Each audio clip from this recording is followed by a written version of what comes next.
Mekah, Madinah, mana pergi tak? Janganlah. Ada orang salah faham dia cakap dengan saya. Tuan bagi rezeki, ada orang rezeki dia apa? Cepat kahwin. Bukan senang tau. Kadang-kadang bila bercerita tu mengumpat, kau dengar. Kadang masuk budak baru je, dia dengan geng-geng dia, pakai mulut memang. Pelakar. Seorang tu pula. Kenal pun tidak lagi ni. Tu masa saya handle team building tu, bila kita pecah grup, dia dapat grup dengan orang tu, engkau ni okey juga Nah, baru tahu.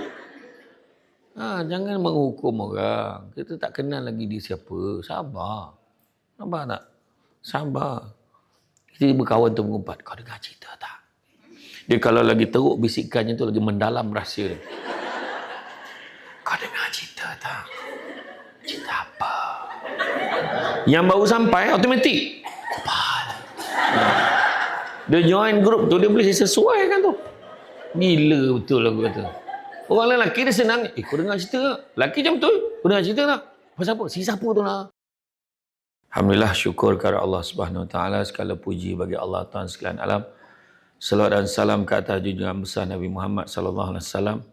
Terima kasih banyak saya ucapkan kepada puan pengerusi acara, barisan para pegawai kanan dan kiri, tuan-tuan dan puan-puan yang dirahmati Allah sekalian. Syukur sangat-sangat pada pagi ini dengan limpah dan izin yang dapat kita bersama-sama berada di dalam majlis ilmu yang mana Nabi sebut, barang siapa yang mengikuti jalan-jalan ke majlis ilmu, maka Allah akan anugerahkan kepadanya jalan-jalan ke syurga. Amin. Mudah-mudahan. Jangan lupa hashtag pergi syurga balik hari. Jadi hari ini tuan-tuan dan puan-puan sekalian, bak kata orang, saya datang daripada Negeri Sembilan, kata adat banyak kiasan. Ditunjuk dia tetapi bukan. Bergolong pendek, panjang dirantangkan. Memang takkan faham kalau tak dirondongkan. Makan sirih berpinang tidak. Pinang ada di kota Melaka. Makan sirih mengenyang tidak. Tegah dek budi dengan bahasa. Jadi apalah rupanya bila pengacara majlis bagi pantun. Takkan saya tak balas pula kan. Macam itulah. Kan? Itulah. Jadi tuan-tuan dan puan-puan rahmati Allah sekalian, hari ini tajuk yang telah dipilih adalah penghayatan hijrah dalam perkhidmatan awam. Jadi hijrah ni adalah merupakan konsep. Kalau kita tengok dalam Kamus Dewan Bahasa dan Pustaka, dia memberitahu maksud hijrah ni adalah merupakan penghijrahan fizikal, kan? Daripada satu tempat ke tempat yang lain, merujuk kepada hijrah Nabi Muhammad SAW daripada Mekah ke Yathrib.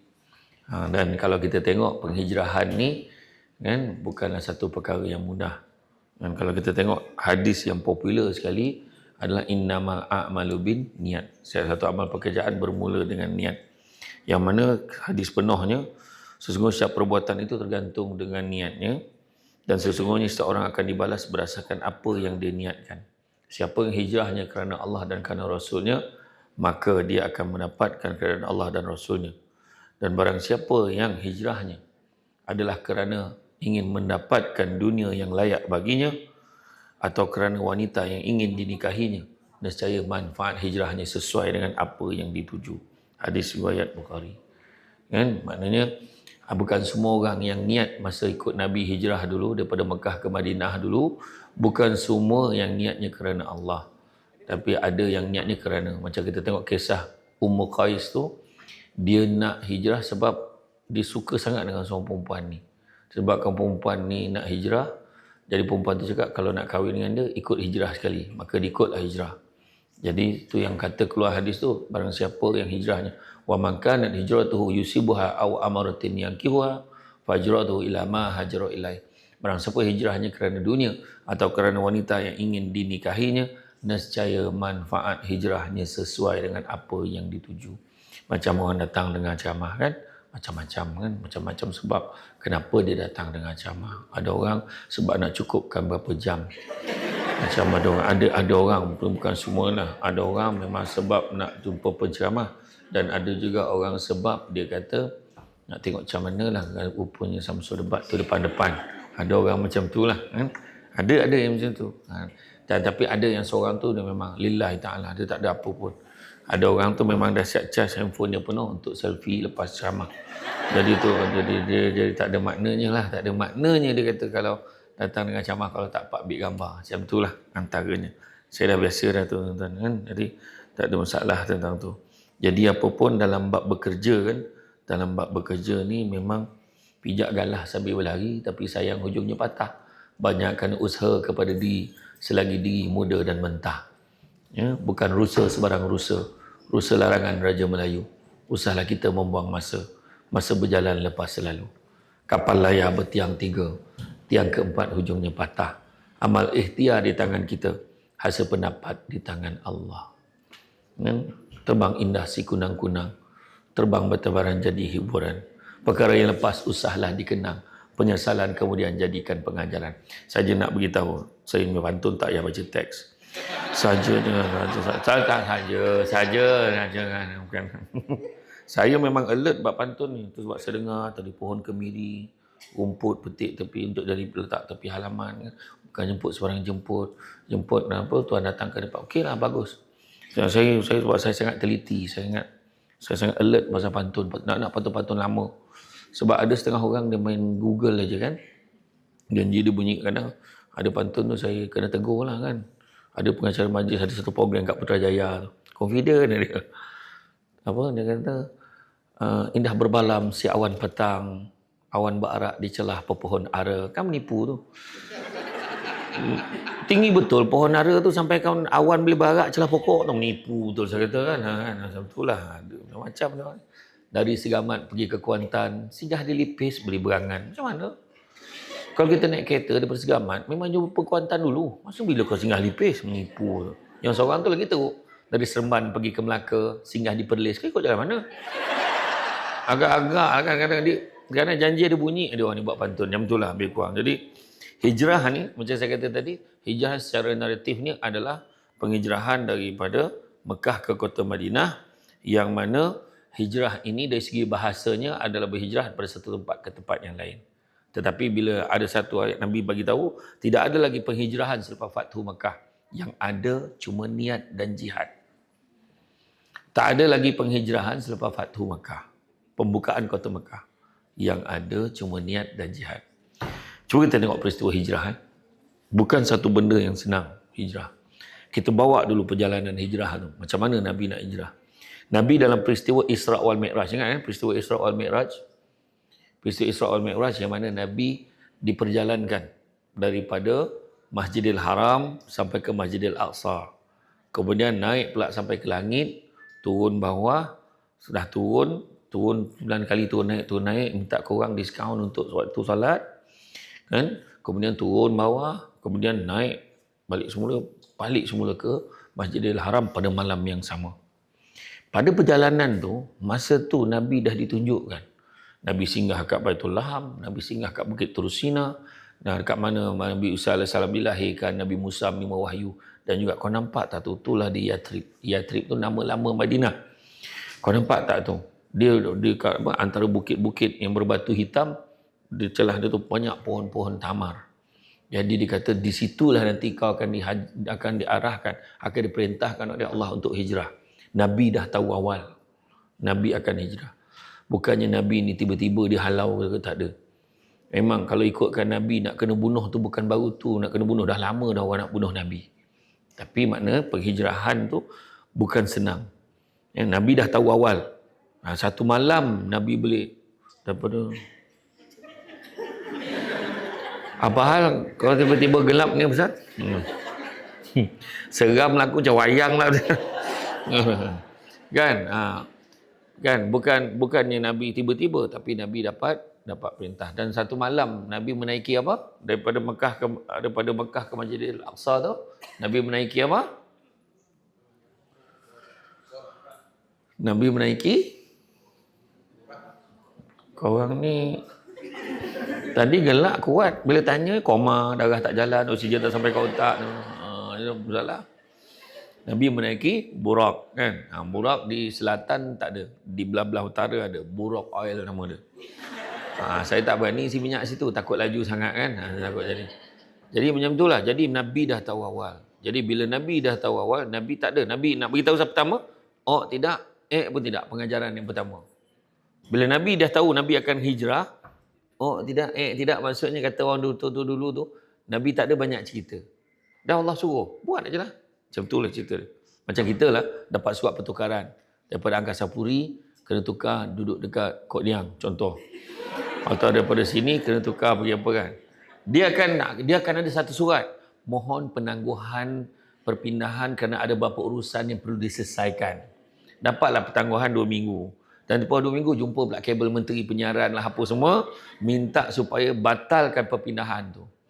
Ada orang ada berlaku macam tu lah. Ada masalah. Sedangkan hijrah tu kadang lebih baik. Ya, hijrah berubah tu lebih baik. Dan rupanya hijrah ni, Nabi kata tak ada penghijrahan Fatu Makkah, yang ada cuma niat dan jihad. Nak beritahu, niat dan jihad ni sama susahnya dengan hijrah tu. Itu sebab Nabi, kalau kita tengok dalam perjalanan Nabi kan pada malam tu, kan bila Nabi nak hijrah, Nabi beritahu dah. Nabi beritahu tak lama lagi dah dia nampakkan dah diperlihatkan kepada aku tempat hijrah. Jadi bersiap sedialah semua, berhijrahlah. Bila beritahu tu semua orang berhijrah. Bila semua nak berhijrah, tiba-tiba Saidina Abu Bakar pun berkemas juga nak berhijrah, bersiap nak hijrah. Ada nak pergi, nak menuju ke Habsyah. Ada nak pergi, nak hijrah ni. Tiba-tiba Saidina Abu Bakar nak kemah-kemah barang. Nabi beritahu, kamu tunggu sampai aku mendapat perintah daripada Allah untuk berhijrah. Dia kata.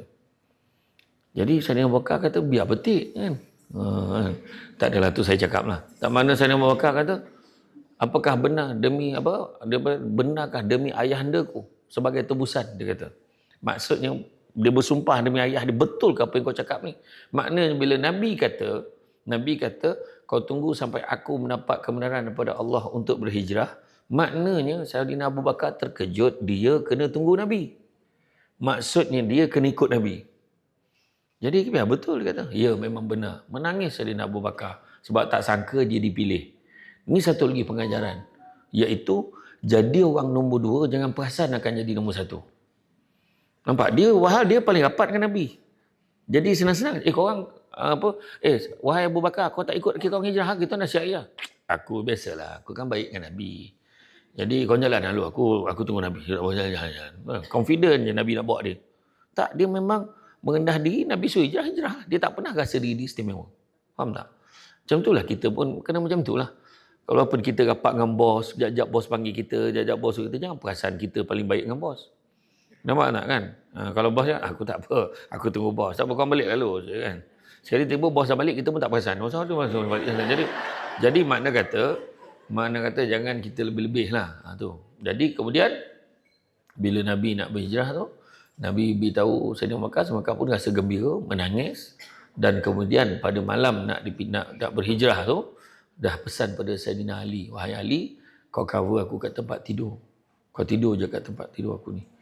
Dan pada ketika itu, pada sebelah siangnya pula, tentera kafir Quraisy ni, kabilah-kabilah ni buat mesyuarat tertinggi, mesyuarat orang kata mesyuarat full council dia lah, perbincangan dia nak membincangkan tentang apa nak buat dengan Muhammad ni. Bahaya betul Muhammad ni, sebab kafir Quraisy ni rasa Nabi Muhammad ni dah jadi ancaman. Makin ramai orang peluk Islam, makin tersebar agama Islam ni. Macam-macam cara dah, bagi duit tak nak, bagi perempuan tak nak, bagi kuasa tak nak. Sampaikan runding dengan Nabi, boleh tak macam ni? 2 tahun kau sembah Tuhan kami sembah Tuhan kamu. Lepas 2 tahun kita tukar balik. Sampai macam tu pun Nabi kata tak boleh. Nabi tak kompromi. Jadi datanglah perbincangan tu, salah seorang yang datang perbincangan tu adalah syaitan yang menyamar menjadi ketua kabilah. Pakaian dia kemas, segak. So masa bincang-bincang tu, apa kita nak buat dengan Muhammad ni? Yang seorang kata kita tangkap. Kata yang syaitan yang menyamar tadi, jangan. Lagi kita tangkap dia, lagi ramai orang sokong dia. Habis apa kita buat? Kalau macam tu kita pukul dia, kita seksa di depan semua. Jangan, nanti bertambah kuat pengaruh dia. Yang seorang kata kita bunuh aja dia. Yang tu bagus, dia kata. Kata syaitan ni tadi. Jadi setujulah. Jadi ketua-ketua kabilah termasuk Abu Jahal, Abu Lahab dan 10 kabilah pergi dan mengelilingi dah rumah Nabi. Rumah Nabi standby dah nak bunuh. Malam ni Nabi nak hijrah tu. So macam mana kata Nabi lari? Tak ada. Nabi bukan pelarian. So pada malam tu juga Nabi pun nak keluar. Nabi berdoa pada Allah. Dah pesan kat Saidina Ali, kau cover aku kat tempat tidur. Bila Nabi keluar, dengan bantuan Allah, kan, tentera kafir Quraisy tu memandang tapi tidak melihat. Dia keluar je, semua tak nampak Nabi keluar. Nabi siap ambil pasir lagi. Nabi letak tabur dekat kepala-kepala dia orang. Kan dia tak perasan lagi sambil Nabi baca waja'alna min baini aidihim saddan wa min khalfihim saddan fa'aghshaynahum fahum la yubsirun. Dalam surah apa? Surah Fatihah apa dia? Yasin. Okey, surah Yasin. Kan waja'alna min baini aidihim saja nak confirmkan ya. Waja'alna min baini aidihim di mana tembok-tembok di hadapan dan di mana tembok-tembok di belakang dan apabila itu sesungguhnya mereka tidak dapat melihat. Tu ada ustaz tu cakap baca ayat ni untuk elakkan speed trap. So baca ayat tu. Jadi masuk highway sebelum tol baca waja'alna min baini aidihim saddan wa min khalfihim saddan fa'aghshaynahum fahum la yubsirun. Dia pun baca. Kena jugalah ustaz dia kata. Jadi kita jangan pandang rendah sebab polis dah baca dulu ayat tu sebelum kau baca. Jadi sebelum dia pasang. Jadi dia nampak kau tak nampak dia. Macam tu lah. Jadi kemudian bila Nabi keluar, Nabi pergi ke mana? Nabi menuju ke rumah Sayyidina Abu Bakar. Pada ketika itu, tentera kafir Quraisy ni yang tengah tunggu mengelilingi rumah Nabi ni, ada seorang orang biasa nampak Nabi lalu, dia pergi, kamu tunggu siapa? Kami tunggu Muhammad. Muhammad dah lalu depan kamu tadi. Siap tabur pasir kat kepala kamu, takkan kamu tak nampak? Tak nampak. Mana ada, kena tipu lah, tak ada. Ada, tak ada. Yang seorang sabar. Seorang pergi tinjau. Dia pergi tinjau, elok dia tidur kat dalam tu. Hal yang tidur tu Sayyidina Ali. Sebab keesokan harinya bila dia tengok yang keluar adalah Sayyidina Ali dan juga anak anda Sayyidina Abu Bakar iaitu Sayyidatina Asma dipukul, ditampar depan semua orang. Di mana Muhammad? Macam itulah. Dipaksa tapi mereka tak beritahu. Kemudian bila pergi ke rumah Sayyidina Abu Bakar pada malam itu, Sayyidina Abu Bakar dan Nabi keluar ikut pintu kecil di belakang rumah Sayyidina Abu Bakar. Pintu tu menuju ke Habsyah. Tapi dia naik ke bukit apa? Ke gua apa? Naik dekat gua. Tentu sebab kau gelapkan ni. Yang tu sebab. Biar kalau tak tahu tu tak nampak sangat lah macam tu kan. Dia pergi kat gua mana? Biasalah kalau saya tanya saya jawab balik semula. Saya pernah ceramah kat satu masjid kat Kuala Pilah tu. Ceramah Maulud kan. Saya tanya makcik, apa maksud selawat makcik? Makcik apa maksud selawat? So makcik tu jawab, nak ceramah lah, tanya pula, kena sound pula aku. Jadi kira senyap ni kira okey lah. Senyap ni okey lah, daripada kena sound elok senyap lah. Bagus orang tua ni dia ikhlas, dia jawab terus. Ceramah lah, tanya pula dia. Gangster makcik ni dia sound ni aku. Beberapa sekali tu saya ceramah dekat pusat aktiviti warga emas Pawai kan. Pusat aktiviti warga emas di Jempol Negeri Sembilan. Saya masuk dalam dewan tengok semua perempuan orang tua ni lah. Tak ada lelaki tu. Menyahut makcik seorang. Lelaki habis mati dah. Saya punya 15 minit kat saya berair mata tak boleh ceramah. Gelak saya. Macam tu lah. Jadi dia naik ke bukit pergi ke Gua Sur. Pergi Gua Sur. Dia jawab Gua Hira tadi bukan. Gua Sur. Gua Hira tempat timur wahyu. Ni Gua Sur. Dekat Gua Sur ni yang kecil tu dekat situ. Berbab nak susun strategi. Sebab apa saya kata? Ada orang cakap, kalau macam tu dia lari tu, dia menyurutkan diri. Bukan. Pergi duduk dekat sana, susun strategi sebab semua jalan dah dikepung. Jadi kepung, jadi mereka kena susun strategi.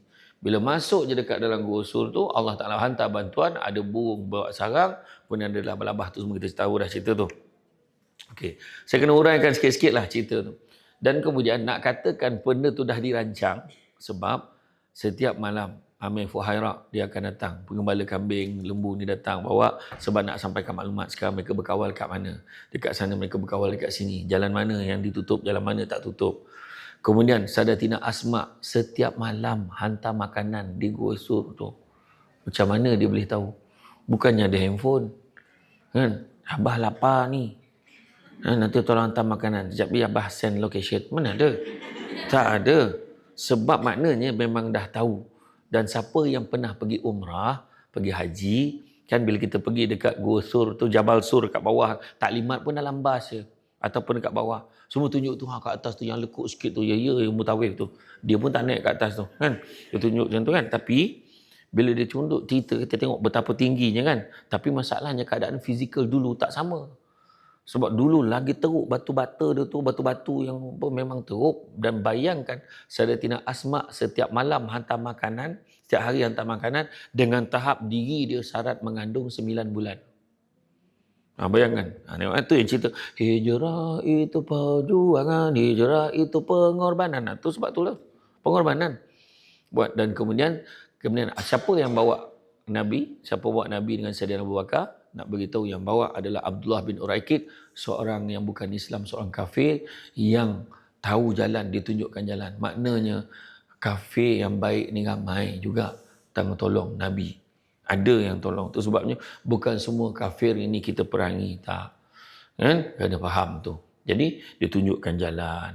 Dan perjalanan Nabi, berapa hari perjalanan Nabi berapa hari perjalanan Nabi? Berapa jauh perjalanan Nabi? Siapa yang tahu? Berapa jauh? Cuba cari jawapannya. Berapa jauh perjalanan Nabi? Cepat. Berapa jauh perjalanan Nabi? Perjalanan Nabi adalah macam tu lah. Macam tu. Tak apa. Nanti dah dapat jawapan begitu saya. Tak apa. Jangan riak sangat tunjukkan jawapan tu. Okey. Jadi Nabi berapa hari perjalanan Nabi? Ya, betul. Tepat sekali. Ya, tepat sekali. Itulah dia. Perjalanan hijrah. Kan perjalanan Nabi ni bukanlah satu perjalanan yang mudah. Yang mudah, dan Nabi berjalan kejap Sayyidina Abu Bakar depan, kejap Sayyidina Abu Bakar belakang. Sebab apa? Dia nak kawal keselamatan Nabi. Kejap depan, kejap belakang. Dan untuk makluman semua, siapa yang naik kereta, siapa naik bas kalau pergi umrah, kan, daripada Mekah ke Madinah, Madinah ke Mekah, kan, kita akan naik bas selama 5 jam lebih. 5 jam lebih. Siapa yang daripada Madinah ke Mekah lagi suspend lah, sebab yang anak lelaki dia pakai kain ihram. 5 jam tu terlelap. Bila jaga tu macam teranjang je. Ada lagi macam tu kan. Macam tu lah kan. Jadi macam tak sedar kan. Jadi mesti ramai akan tanya dah lambat lagi ke Ustaz nak sampai. Ustaz berapa jam lagi Ustaz? Akan tanya. Kan, sebab itu naik bas 5 jam tu. Dan kita tengok kat luar, kita akan terbayang. Macam ni agaknya jalan. Macam mana lah Nabi hijrah dulu. Sedangkan jalan yang Nabi ikut adalah jalan yang tidak biasa dilalui oleh manusia biasa. Saya bawa cerita tadi. Nabi daripada Mekah, Masjidil Haram ke Masjidil Aqsa, Nabi menaiki burak. Kenapa tak minta burak seekor? Kan? Ya Allah, ramai sangat pula nak bunuh aku ni. Allah hantarlah burak seekor. Tak. Sebab Nabi nak tunjuk kat kita, hijrah ni kena usaha. Kalau Nabi nak senang boleh aja. Ya Allah, hantarlah seekor. Ya Allah. Dah elok-elok itu seronok pula naik burak. Contohlah kan. Tapi kelajuan burak ni, laju dia macam mana? Macam contoh tadi kan, kalau kita onkan lampu sekarang, kita ambil torchlight, macam tu kan. Macam tu lah kelajuan cahaya kan. Dia lebih laju daripada itu. Jadi, tak, Nabi nak beritahu kita pengajaran ni bahawa perjalanan ni memerlukan pengorbanan. Lebih kurang perjalanan Nabi 475 km. Lebih kurang daripada Seremban pergi ke Pendang. 480 km. Itu highway. Kan, bayangkan jalan kaki Nabi berjalan dalam 10 ke berapa belah hari Nabi berjalan. Dan bila Nabi singgah kat mana? Nabi singgah di Quba. Nabi bina masjid. Kan, Nabi bina masjid. Dan bila Nabi bina masjid dengan tulang-tulang keempat kerat Nabi, buat biasa je, bukan desainnya. Biasa je sebelum menjadi masjid tu secantik hari ini. Dan kemudian bila sampai Nabi di Madinah, Nabi disambut dengan riang dan gembira. Kan? Sambil bersyair mereka. Macam mana syair dia? Tala'al badru alaina min saniyatil wada'. Macam tu bunyi dia. Kan? Yang geng-geng kat kampung kita tu. Tala'al badru alaina. Itu kalau Nabi dongah tu pusing balik tak jadi datang tu. Orang sambut ni riang lah. Tala'al badru alaina. Telah datang bulan purnama kepada kami. Min saniyatil wada' wajaba syukru alaina. Maka wajiblah kami bersyukur ke atasnya. Mada'a lillahi da'. Macam tu, gembira. Sedih kan, macam mana? Jadi nak bagi tahu macam itulah juga kita ni dalam hidup kita. Kan, dalam hidup kita ni.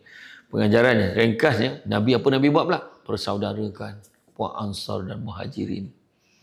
Kan antara yang dipersaudarakan salah seorangnya Sa'ad bin Rabiq orang Ansar dengan Abdul Rahman bin Auf. Siapa Abdul Rahman bin Auf ni? Sahabat Nabi yang paling kaya sekali di Mekah. Bila sampai di Madinah, dia pergi ke Madinah, dia tinggalkan kekayaan dia sebab nak sambut seruan hijrah ni. Dia pergi. Dia bawa kat tangan dia apa? Ada 2 yang dia bawa kat tangan dia. Biasalah aku tanya, aku jawab balik kan. 2 kat tangan dia, keju dan minyak. Dia buat keju dan minyak dalam perjalanan dia. Sampai aja di Yathrib, dia dipersaudarakan dengan orang kaya di Ansar namanya Sa'ad bin Rabiq. Dia cakap, wahai Abdul Rahman bin Auf, aku ada banyak tanah, aku ada banyak ladang kurma, mana satu kau nak, kau cakap aja. Dia kata, semoga Allah merahmati kamu, wahai saudaraku, aku tak nak. Dia kata, tak apa, aku ada ramai isteri, mana satu kau nak, kau cakap, kau pilih je mana, open tender. Ya, dia bukan kata, kau tolong ambil ni, yang ni pemalas, aku dah tak apa-apa nak, kau ambil ni, tak. Dia kata, mana satu yang kau nak, kalau kita dah lama macam ni, mungkin macam tu kan. Tapi dia tak. Dia kata, semoga Allah merahmati kamu, aku tak mau, habis apa yang kamu mau? Cukuplah tunjukkan aku di mana jalan pergi ke pasar. Sebab apa aku nak berniaga di sana. Modal dia itulah minyak dengan keju ini bawa daripada Mekah tadi. Sampai kat sana dia pun berniaga. Bayangkanlah pasar Yathrib itu didominasi oleh puak Yahudi yang terkenal dengan penipuannya. Pertimbangan yang tak adil. Timbang pun menipu. Semua menipu. Tapi bila dia pergi sana, dia cepat mencuri tumpuan sebab dia peniaga yang jujur dan adil. Ramai orang suka berurusan dengan dia. Bayangkan sampai satu ketika dia berniaga, dia jual unta, modalnya 1,000.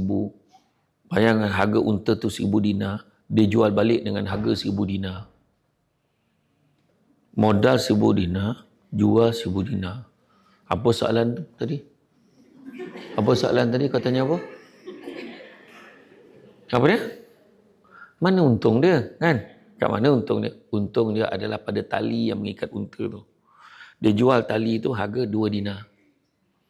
Jadi setiap orang beli, dia akan dapat harga 2 dinar tu. Itulah keuntungan dia. Dan untuk maknanya nak beritahu, Abdul Rahman bin Auf yang paling awal lagi dah mengajar kita sistem volume. Bukannya sahabat-sahabat kita yang lain, bukan. Itulah dia. Jadi Abdul Rahman bin Auf tak lama lepas tu, dalam selang beberapa bulan, Nabi terbau bau wangi. Wahai Abdul Rahman bin Auf, kamu berkahwin ke? Ya betul. Aku baru saja bernikah dengan seorang wanita Ansar. Sebab bau wangi-wangian orang kahwin tu dia sama. Jadi dia baru mengahwini wanita Ansar. Kau doakanlah aku, ya Rasulullah. Nabi doa. Semenjak daripada itu, apa juga yang disentuh oleh Abdul Rahman bin Auf jadi emas. Maksudnya menjadilah apa dia buat. Dia berniaga laku. Dia buat apa pun berjaya. Tetapi Abdul Rahman bin Auf dengan kekayaan dia, dia tak pernah tak tolong Islam. Tiap-tiap kali peperangan semua dia tolong. Dia tolong semua. Kan? Bayangkan tentera-tentera semua ditolong. Dan kemudian setelah kewafatan Nabi, isteri-isteri Nabi akan ada 2 orang yang akan ikut. Kalau keluar pergi pasar ke apa, 2 orang akan ikut. Seorang akan tolong bayar apa yang dia beli. Yang seorang lah jadi pengusahamatan dan bawa barang. Dan gaji dia dibayar oleh Abdul Rahman bin Auf.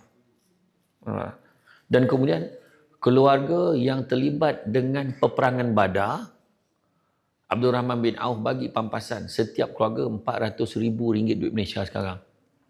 Setiap keluarga dapat RM400,000. Bayangkan dulu dah RM400,000, berapa besar nilai dia bagi.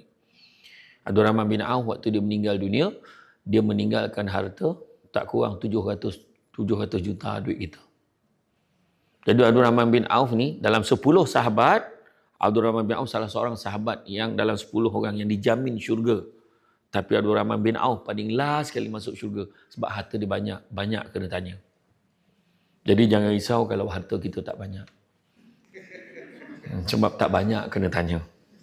Sebab dalam ceramah pun tanya pun tak jawab kan. Jadi kau jangan risaulah kan. Harta pun tak kena tanya. Macam tu lah. Faham tak jadi macam tu lah. Jadi makna kata nak beritahu pada Rahman bin Auf ni. Jadi Nabi damaikan pula lagi siapa? Nabi damaikan Aus dan Khazraj. Aus dan Khazraj dulu sama-sama memerintah Yathrib. Akhirnya mereka bergaduh. Mereka berpecah. Bergaduh, berperang. Berapa lama dia bergaduh? 120 tahun. Bila Nabi tanya kenapa kau gaduh? Entah Rasulullah, dah lupa dah sebab apa. Janji gaduh. Sampai lupa, punya teruk bergaduh sampai terlupa. Rupanya zaman sekarang dah berlaku tau. Dalam masyarakat kita. Mak, bukan tu pak saudara kita ke? Kenapa kita tak baik dengan dia? Entahlah yang zaman atuk kau dulu tak apa hal yang tak. Rupanya dah berlaku zaman kita ni balik. Semua banyak tanda-tanda. Jadi, apa yang kita lihat dalam peristiwa hijrah ni? Yang pertama, pentingnya niat dan jihad. Niat nak buat sesuatu perkara dan juga perjuangan untuk melaksanakan kita niatkan tu memang bukan senang.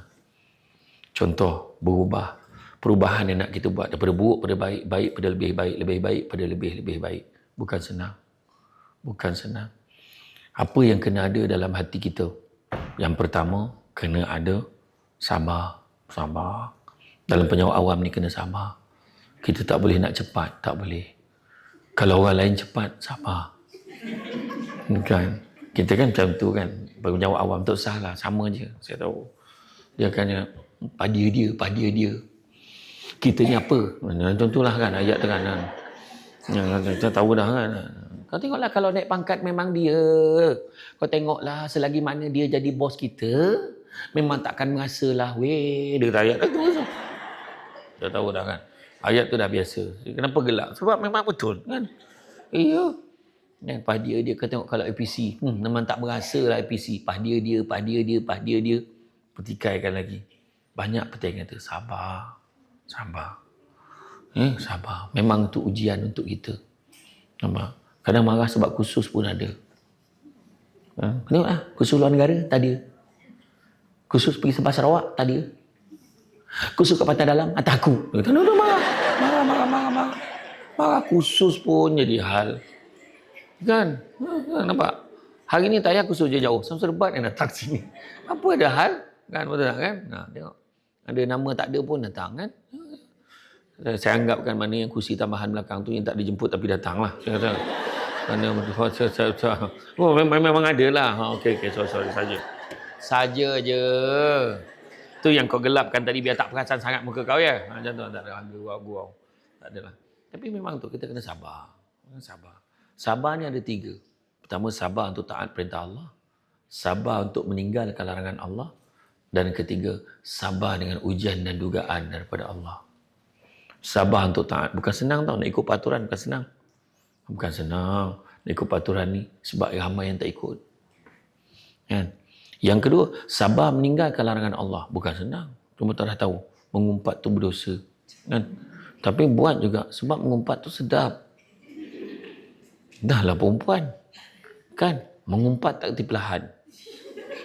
Kau ingat aku tak dengar? Kan aku lalu tadi tingginya aku tak dengar tu. Ingat aku tak dengar. Tapi aku maafkan. Tak masalah. Waktu bila kau nampak muka aku dalam TV nampak tua kan kau hajar tu pun saya maafkan. Saya maaf. Tak ada masalah tu saya okey je. Okey? Saya faham. Tak ada masalah. Tu saya kata bukan senang tau. Kadang-kadang bila bercerita tu mengumpat kau dengar. Kadang masuk budak baru je. Dia dengan geng-geng dia. Pakai mulut memang. Belakang. Seorang tu pula. Kenal pun tidak lagi ni. Tu masa saya handle team building tu, bila kita pecah grup, dia dapat grup dengan orang tu. Kau ni okey juga baru tahu. Jangan menghukum orang. Kita tak kenal lagi dia siapa. Sabar. Sabar tak? Sabar. Kita berkawan tu mengumpat. Kau dengar cerita tak? Dia kalau lagi teruk bisikannya tu lagi mendalam rahsia dia. Kau dengar cerita tak? Cerita apa? Yang baru sampai automatik. Dia join grup tu dia boleh sesuai kan tu. Gila betul aku kata. Orang lelaki dia senang. Kau dengar cerita tak? Lelaki macam betul. Kau dengar cerita tak? Pasal apa? Si siapa tu lah. Janganlah dengar. Dia cakap dia. Betul. Perempuan. Ya Allah. Dengan muka-muka kau tahu. Tu sebab orang tu dulu dia paling popular pangkin tu. Kan pangkin kan. Bawa pula mangga belah. Cecah. La ilaha illallah kau. Betul. Buat mengata. Ya Allah Akbar. Masa tu kebetulan kita boleh lepas dengar ceramah. Kita tahu benda tu tak baik. Bukan senang. Sabar untuk meninggalkan larangan Allah. Kita bercakap. Weh, tak baiklah kau ni ngumpat-ngumpat orang. Macam kau tu baik sangat. Tengok, dah kena. Bukan senang tau. Kena sabar meninggalkan larangan Allah. Macam kau tu baik sangat. Yelah. Apa cerita? Dia join pula. Dia join pula grup tu. Tapi kalau dia kuat, ya, aku tahu aku ni tak baik. Tapi anggaplah ni usaha aku nak jadi baik. Nak ajak kita semua jadi baik. Jangan cerita pasal orang. Weh, dah lah. Macam tu. Dan ketiga, sabar dengan ujian dan dugaan. Bayangkan ujian untuk Nabi macam mana kan? Nabi lagi teruk kena uji daripada kita.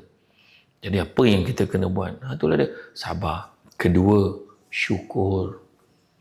Belajar bersyukur. Bantuan Tuhan sentiasa ada kat kita. Kan? Malam tadi berapa ramai yang terlelap tengok TV. Kan? Berapa ramai terlelap tengok TV. Tak sempat minta panjang umur. Tiba-tiba pagi tadi hidup lagi. Dan tak ada siapa pun yang bangun pagi tadi. Kenapalah hidup lagi ni? Lepas tu pandang sebelah kau pun hidup juga. Macam tu kan. Kan? Tak ada. Semua happy bangun. Betul tak? Malah ada yang dah terlupa dah pagi ni ada program dengan Samsul Ubat. Pagi tadi pun ingat. Mbak tu. Orang perempuan ni tak boleh sorok perasaan. Betul dia tahu. Betul lah tu. Betul tu cakap tadi. Maknanya Tuhan bagi kat kita. Nampak? Syukur. Tapi kenapa manusia tak bersyukur? Ada 3 sebab manusia tak bersyukur. Pertama, sibuk tengok apa yang orang ada sampai terlupa apa yang dia ada. Kedua, sibuk melihat kelebihan orang lain. Lupa tengok orang lagi susah pada dia. Kalau tengok orang lagi susah pada kita, kita akan lebih bersyukur dengan apa yang kita ada. Dan yang ketiga, manusia tak bersyukur kerana sibuk menyatakan apa yang dia ada hari ini adalah hasil usaha gigih dia. Sedangkan apa yang kita ada hari ini sebab Allah izinkan. Betul. Kenapalah orang lain kerja teruk tapi belum boleh lagi nak senang macam kita. Kan? Kita kerja sekarang airconnya, walaupun kadang-kadang ada langkah penyimatan kan. Aircon tak berapa rasa kan. Kadang-kadang. Tak, saya tak cakap sini.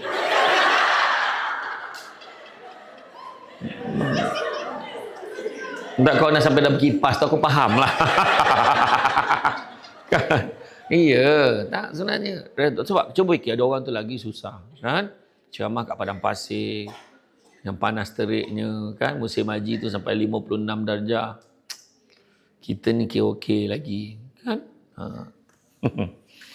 Macam itulah. Jadi maknanya kita syukur dengan apa yang kita ada. Sibuk tengok apa yang orang ada, lupa apa yang kita ada. Yang ketiga, percaya pada hikmah. Percaya pada hikmah. Ada hikmah di sebalik sesuatu. Keempat, redha. Apa beza redha dan pasrah? Macam itulah. Pasrah ni menerima dengan hati yang sakit. Walaupun tak boleh terima, kena terima. Redha pula terima dengan hati yang ikhlas. Ini saya lakonkan nak bagi faham. Okay. Pasrah macam ni. Ni pasrah. Nak buat macam mana kan? Dah macam tu jalan yang suami akak pilih. Akak kena terima. Walaupun hati akak sakit. Tak ada perempuan boleh terima keadaan ni. Tapi akak kena terima. Itu pasrah. Kalau redha pula macam ni. Mungkin dah ini rezeki akak kena terima seadanya. Mudah-mudahan Allah bagi yang terbaik. Akak doakan mudah-mudahan suami akak mampu berlaku adil, jaga semua isteri-isteri dia dengan baik, jaga kami semua, mudah-mudahan kami semua dapat masuk Jannatul Firdaus bersama-sama. Orang lelaki jangan risau, itu takkan berlaku. Itu hanya sekadar untuk contoh rujukan akademik semata-mata. Macam tu. Jadi hanya bagi contoh, bagi faham aja. Dan begitu juga yang kelima, yang kena ada adalah ikhlas. Jadi kalau kita tengok pada peristiwa hijrah Nabi, pertama, kalau kita tengok pengajaran perancangan dan strategi yang teliti, bukan tiba-tiba nak buat. Nak berubah kena ada strategi. Contohlah, kan, nak kuruskan badan. Strategi kena ada. Jadi dia kan tu yang kadang bila dia menganalisa strategi, dalam tempoh mengkaji tu badannya makin gemuk ni. Makin gemuk, dia kaji lagi, akhirnya macam tu lah. Jadi dan minta izin suami. Kalau yang perempuan lah, yang lelaki tak apa. Lelaki cubalah buat yang terbaik. Saya macam saya ni, ayat orang biasa cakap, tinggi tak apa. Siapa cakap? Bahaya tu ayat tu. Sebenarnya tak, bukan kira tinggi tak tinggi, kena tengok berat yang ideal untuk kita. Kena kawal. Tanya suami, bang boleh tak saya nak kuruskan badan? Kenapa nak kurus? Tengok niat dan jihad. Apa niat nak kurus? Dia cakap, kenapa nak kurus? Ada orang cakap, sebab nak sihat. Okey, baguslah. Sebab apa? Supaya produktiviti kita okey, nak bangun beribadah pun senang. Bagus. Macam itulah, niat kena betul.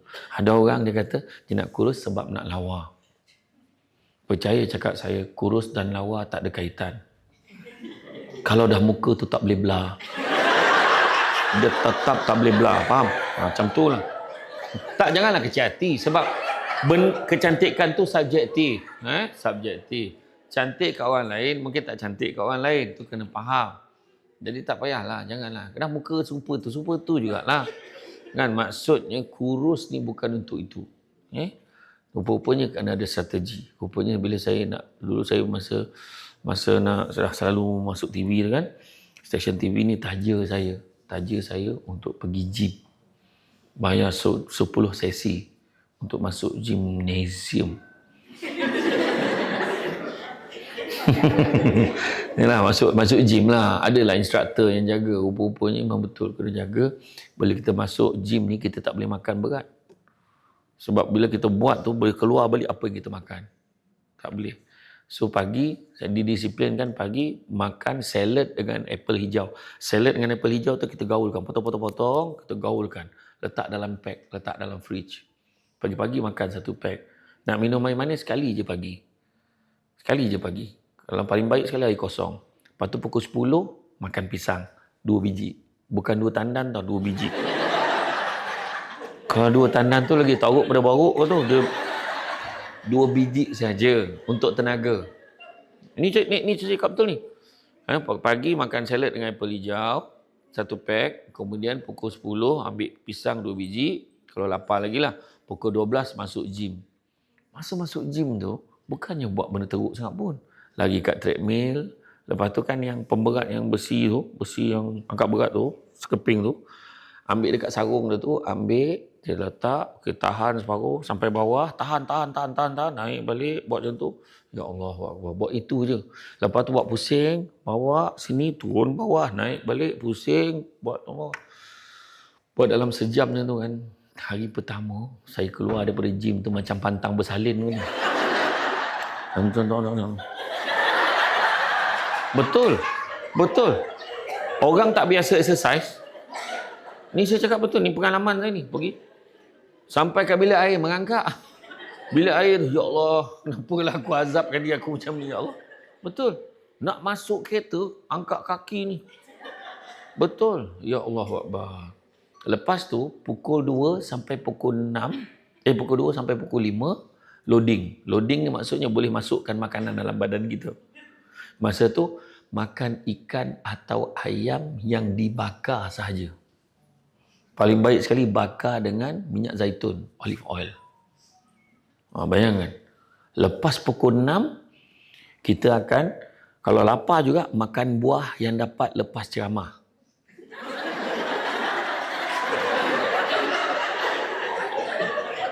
Aku tak tahu lah, jawatan kerajaan biasanya buah je, tak ada benda lain baginya. Kan, macam tu lah. Macam tu lah.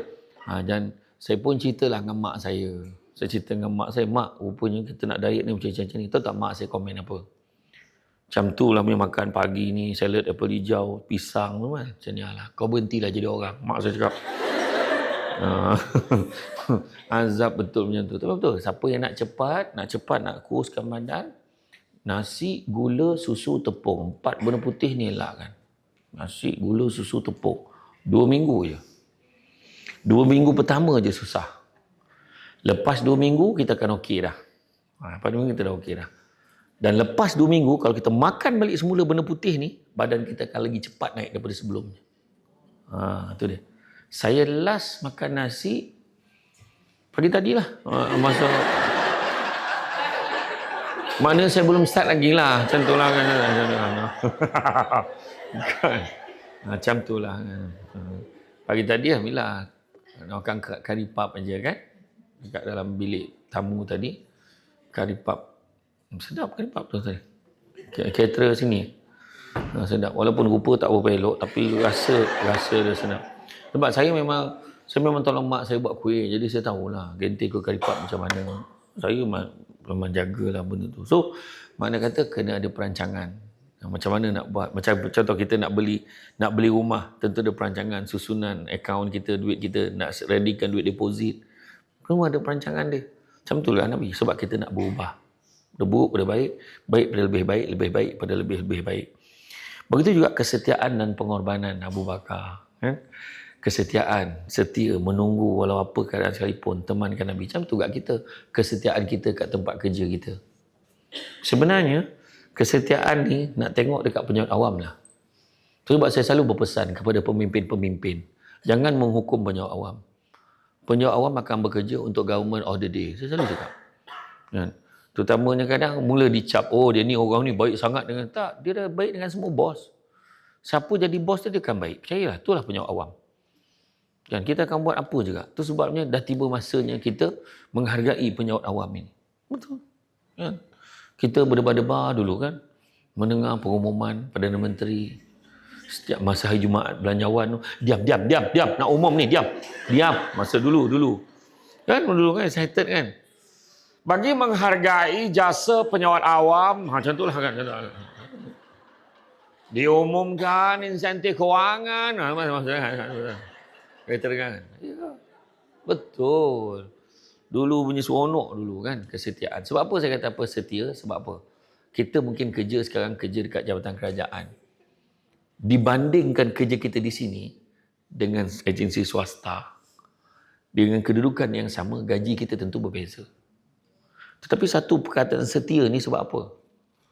Sebab di waktu kita memerlukan pekerjaan, inilah tempat yang terima kita bekerja. Itu cerita dia setia. Bersama setia. Yang tu kan. Macam tu lah dulu. Sini juga lagu tu. Kan? Asal usul lagu tu daripada ATM juga. Betul tak? Sebab saya kata, kita setia. Anak-anak kita pun membesar waktu kita bekerja di sini. Kita membina rumah tangga waktu kita di sini. Bukan auditorium ni lah, maksud saya ATM lah. Kan? Orang ni lurus, kena cakap betul-betul. Jadi makna kesetiaan tu mustahak penting. Kan? Dan lelaki yang setia memang dah disahkan. Lelaki adalah makhluk yang paling setia.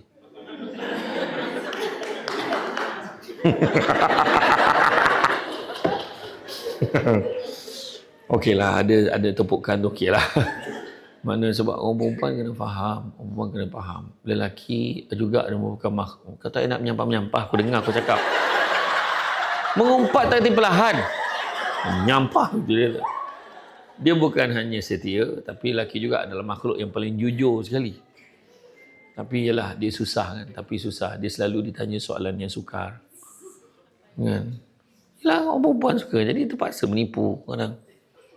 Soalan contoh, betul ke saya dah gemuk? Macam mana nak jawab soalan tu? Tolong cerita kat saya, perlukah berlaku jujur? Gemuk pun abang sayang. Mana betul lah gemuk? Tak boleh. Itu bukan pilihan jawapan. Bang betul ke saya dah gemuk? Ini bukan gemuk, ni maknanya kurang kurus. Sama lah tu. Sayang, salah juga. Bang betul ke saya dah gemuk? Tak adalah orang buta je cakap kau gemuk. Kurus lah ni. Ya bang. Dalam hati Tuhan je lah tahu. Dulu kau betul tudung, kita boleh sikat kat sebelah tau. Sekarang kau betul tudung, kita cepatlah.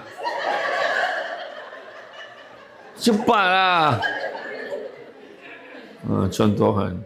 Dulu boleh masuk bilik air serentak. Sekarang klok boleh masuk. Takkan kau tak faham? Kan? Macam tu lah. Kan? Macam orang lelaki. Tak macam orang perempuan. Orang lelaki diam tau. Saya tanya orang perempuan. Boleh kita naik kereta kan? Kita naik kereta. Sampai dekat traffic light kan? Countdown 120 saat lagi. 119. 118. Dan tak ada satu umat pada masa tu, tak ada CCTV jam 12 tengah malam. Apa yang akan anda lakukan orang perempuan? Jalan, nampak? Itu beza dengan lelaki. Lelaki akan tunggu, zikir, ingat Allah. Marah.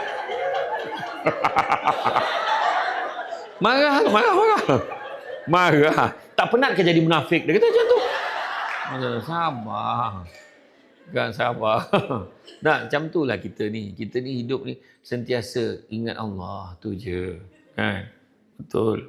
Sabar. Ada rezekinya. Sabar. Kemudian begitu juga keberanian dan ketabahan. Berani kita. Dalam bekerja, berani kita. Ikut peraturan. Ikut peraturan. Walau macam mana pun, kita takkan mengalah dengan benda-benda yang melanggar prinsip. Boleh pula kaum kafir Quraisy dia kata, kamu sembah Tuhan aku 2 tahun, aku sembah Tuhan kau 2 tahun. Bagi duit tak nak, bagi pangkat tak nak. Integriti. Nampak? Berani. Sebab itulah kalau siapa pergi ke Taif, pergi ke Masjid Abdullah Ibnu Abbas, dia akan ceritakan kisah macam mana Nabi mendoakan Imam Ibnu Abbas. Imam Ibnu Abbas ni sepupu Nabi. Waktu Nabi wafat, usia dia baru 13 tahun. Nabi waktu doakan ni, Nabi letak kat tangannya, Allahumma faqih fiddin wa alimhu ta'wil. Nabi doakan, panjang doa tu. Dan ada doa di hujung tu. Hujung tu memang memberi kesan. Apa doa tu? Nabi kata apa? Kalaulah satu dunia ini berhimpun, nak memberikan keberuntungan kepada kamu, nescaya kamu tidak akan mendapatkannya, melainkan sekadar yang Tuhan dah tentukan untuk kamu.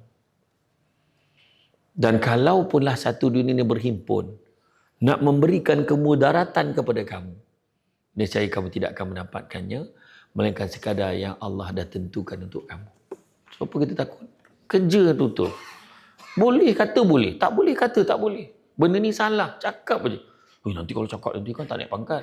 Apa yang kita takut? Rezeki bukan manusia bagi. Kebergantungan kepada manusia, kita akan kecewa.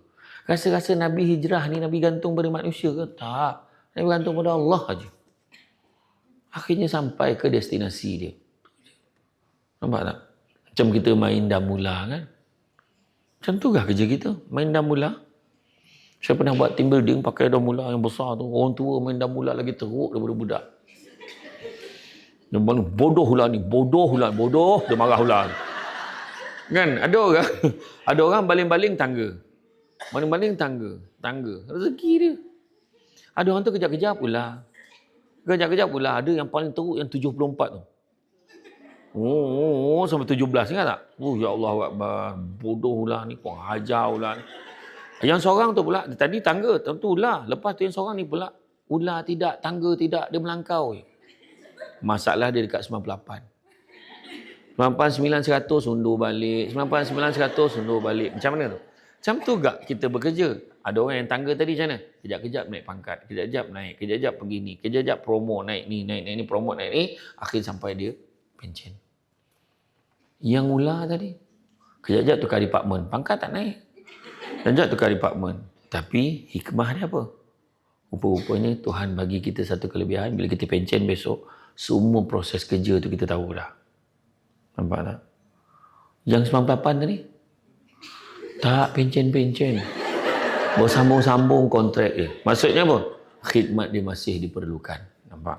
Macam tu je. Hidup kita ni percaya pada hikmah. Kemudian begitu juga kepercayaan dan keyakinan kepada bantuan Allah. Yakin dengan bantuan Allah. Begitu juga kerjasama semua diperlukan. Mana ada orang boleh hidup sendiri? Betul tak? Macam nak buat program macam ni. Kan? Kena ada orang yang organize. Kena ada orang susun. Panggil samsul debatnya macam mana. Parkingnya dekat mana. Kan? Minum kat mana. Macam tu. Kan pengacara majlis ni siapa? Apa pantun-pantun dia nak pakai? Contoh kan. Siapa yang baca doa? Nampak kan? Siapa baca doa? Lepas tu macam mana? Mana tempat yang sesuai? Saya dah lama cita-cita nak masuk auditorium P. Ramlee. Hari ni saya dapat masuk kat dalam auditorium ni. Dulu kan tengok TV berdasar apa? Secara langsung daripada auditorium P. Ramlee. Dulunya tu. Rupanya bersani je. Baru aku tahu. Kan? Iya, kan daripada kecil tu kan kita tengok kan. Dapat masuk. Ni satu tempat yang bersejarah tau. Tu saya kata, alhamdulillah, makasihlah banyak bagi peluang. Lepas ni ada tram sebelah pula kan. Yang atas tu, betul. Saya pernah datang sini untuk rakaman drama radio. Saya pernah datang. Tapi ceramah untuk staff ni, first time lah, 2 minggu betul-betul. Kan? Ada ke yang dah datang minggu lepas datang lagi hari ni?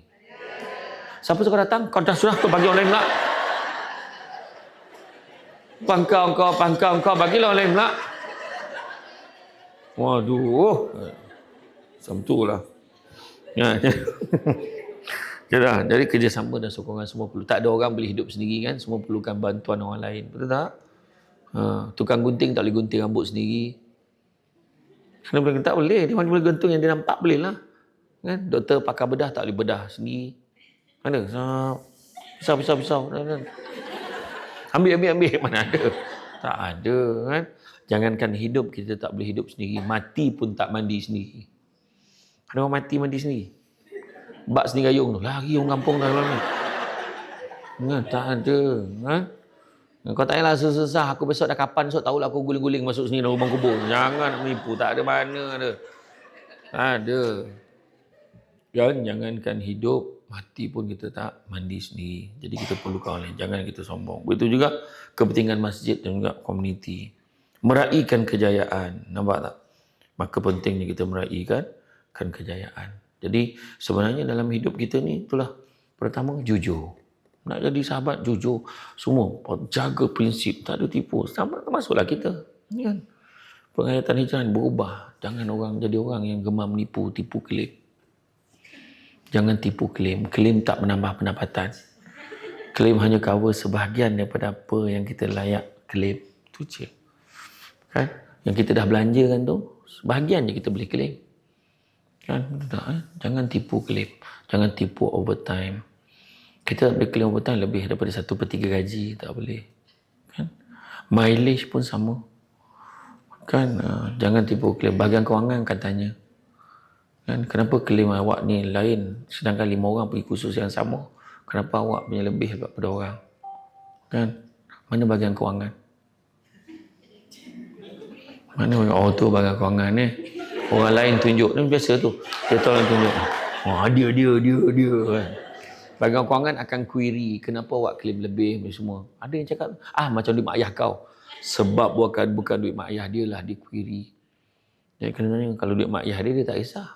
Nanti dia kena secharge. Saya pernah kena dulu. Waktu saya pergi ceramah kan. Saya ceramah saya ni jenis okey je. Saya tak ingat sangat. Macam hari ni pun saya tak tahu bayar berapa ni. Saya tak tahu. Macam tu lah ikhlasnya saya. Macam tu lah.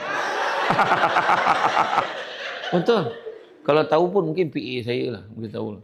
Saya pernah sekali saya ceramah dekat satu agensi kerajaan di Johor, di Kota Tinggi. Dia bagi saya lepas ceramah nah. Alhamdulillah. Berat ni. Alhamdulillah rezeki cash. Dia kata, terima kasih banyak lah. Saya kata. Saya pun cakap dengan driver saya, berhenti kat bank depan tu. Aku nak bank in. Sebab saya tak boleh pegang duit banyak. Sebab orang perempuan beli bau. Kan? Dia macam bau belerang tu. Dia salam cium tangan. Dapat duit ke tadi? Tahu dia. Jadi saya kena cepat bank in duit masuk. Saya dapat ada envelope tu. Saya pun masuk tahap maksimum. Dekat situ dah 6,000 lebih. Ni dalam ni banyak belum masuk ni. Sebut masuk 2-3 kali. Masuk 2 kali. Total 1 jam setengah. 30,000.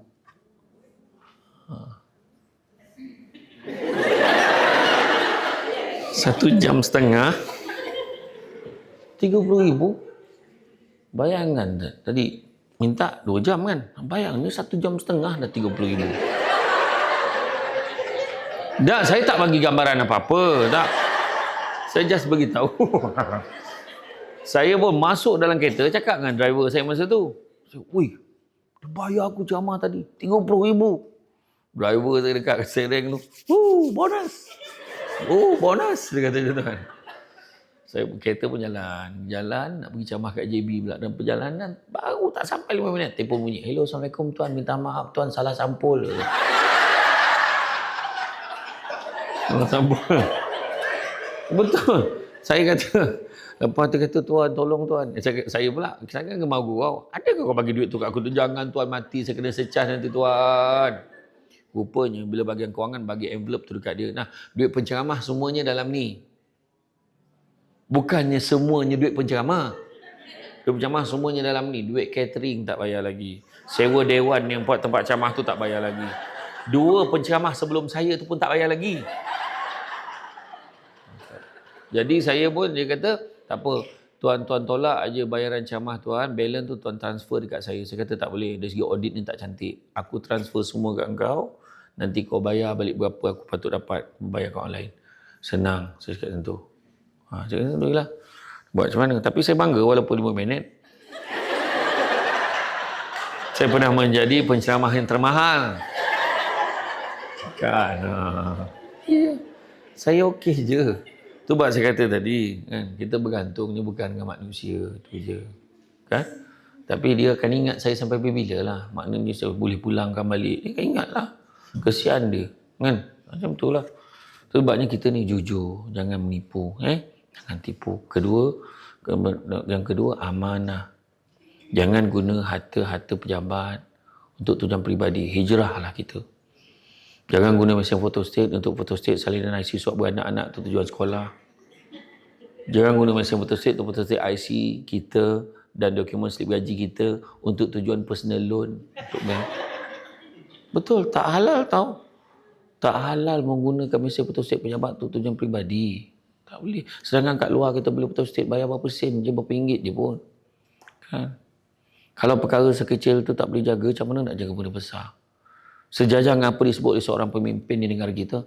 Kalau perkara sekecil ini tidak boleh dijaga, bagaimana ingin menjaga negara? Ini, contoh macam tu lah dia kat macam tu. Betul lah. Benda kecil macam tu pun kita. Kan? Sebab jaga elok-elok. Jangan. Bawa anak kat pejabat. Duduk dan diam. Jangan kacau mama. Nak ambil kertas orang selai. Nak ambil pen seorang sebatang. Pen, kertas, semua pejabatnya. Nampak tak? Jangan tau. Jangan. Itu pun tak amanah dah. Ingat tak seorang yang nama dia Mubarak. Mubarak ni ketika tu tuan ni nama dia Husam bin Noh. Husam bin Noh kata, aku nak outstation wahai Mubarak. Mubarak ni hamba dia. Kau jaga ladang buah aku ni selama 3 bulan sebab aku nak outstation, dia nak keluar lah pergi berdagang. Kau jaga ladang buah aku ni. Lepas 3 bulan, Husam bin Noh ni balik, dia tanya, wahai Mubarak, kau petik 3 biji buah yang paling manis bagi aku rasa. Dia pun petiklah 3 buah. 1, 2, 3. Dia bagi kat tuan. Buah yang pertama, masam. Buah yang kedua, pahit. Buah yang ketiga, tak ada rasa. Apa kau ni? 3 bulan aku bagi kau rasa. Aku bagi kau jaga ladang aku. Apa sebab kau tak tahu mana yang manis? Demi Allah, Tuan. Tuan pesan dekat saya dulu suruh jaga ladang. Tuan tak pernah suruh saya rasa. Cuba kalau kita diberi amanah 3 hari je jaga ladang musangking. Tak berapa bakul kau balik rumah. Kebetulan kan jaga 3 hari ni kan. Ambillah rasa macam tu kan. Tak, sebenarnya tu amanah nama dia. Amanah yang kita kena jaga. Ketiga, jaga hubungan satu dengan yang lain. Jangan kita saling menjatuhkan antara satu dengan lain. Jangan. Ingat, kita semua satu tim. Kalau nak jalan laju, jalan seorang-seorang. Tapi kalau nak berjalan jauh, berjalanlah bersama-sama. Deep betul. Nampak tak? Nak jalan laju, jalan seorang-seorang. Nak berjalan jauh, berjalanlah bersama-sama. Itu sebab RTM boleh bertahan sampai ke hari ini. Sebab apa? Salah satu sebabnya, itulah dia. Sebab dia berjalan bersama-sama. RTM. Teman setia anda. Ya betul. Dulu zaman dulu orang nak belagak-belagak dengan macam-macam channel dulu. Dulu berapa lama kita bergantung dengan TV1, TV2. Tengok intisari rancangan. Cerita apa ini? Betul tak? Dulu. Kalau buka TV awal, tengok jam.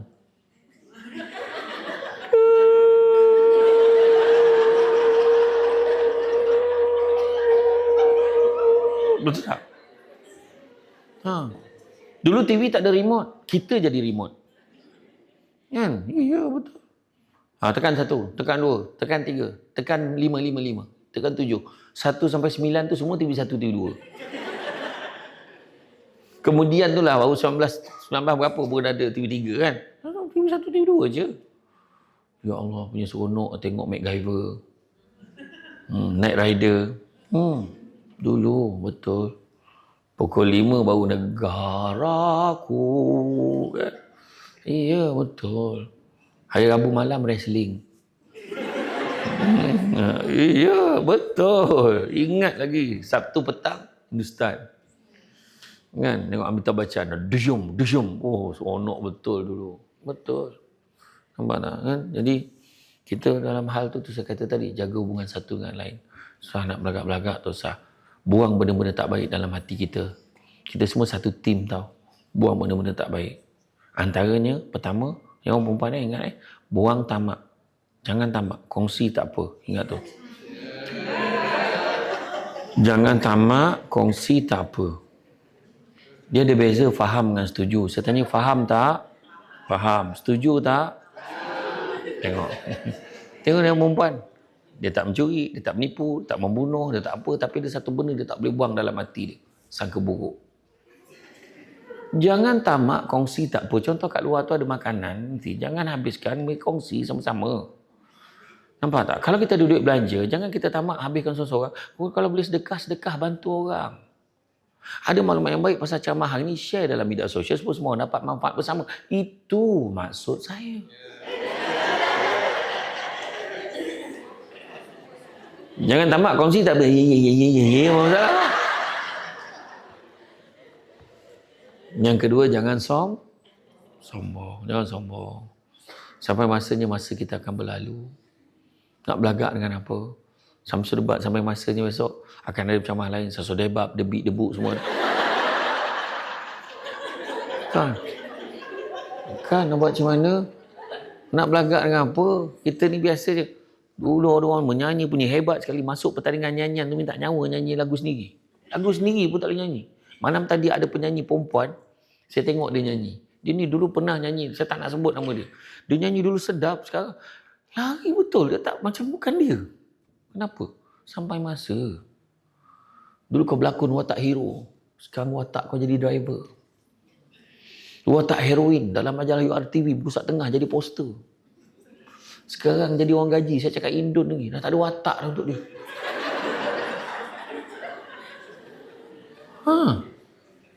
Saya memang tak layan lah drama Melayu ni. Menyampah betul aku. Betul. Drama Melayu ni gemar menyalahkan lelaki. Perempuan itu lelaki salah. Lelaki itu tentu lelaki salah. Wanita syurga, lelaki neraka semua. Aku nyampah tengok. Ni siapa yang terlibat dengan penerbitan drama, tolong beritahu, tolong tukar sikit lah. Ya Allah Akbar. Drama Melayu ni penat betul lah. Nak malam raya aku tengok. Tak ada haka meninggal. Cuma sikit malam. Kita tengok kan tahun baru Cina kan. Malah gaduh macam mana pun lah tu. Kongsi. Ni berapa ampau warna merah. Talian singa. Warna-warni. Mocong. Tok. Happy. Kan Deepavali tu buat kolam. Apa semua. Akhirnya dia gembira. Menyanyi. Joget sesama. Drama Melayu. Alah. Yang pondok buruk tu. Nak pondok buruk tu. Kesian. Azab pun tu tak tahu ulang drama tu. Ni yang ayah kan naik apa tu? Dia bukan pakai mesin, pakai tangan yang kau pergi kona masuk ke sawah. Tak apa hal.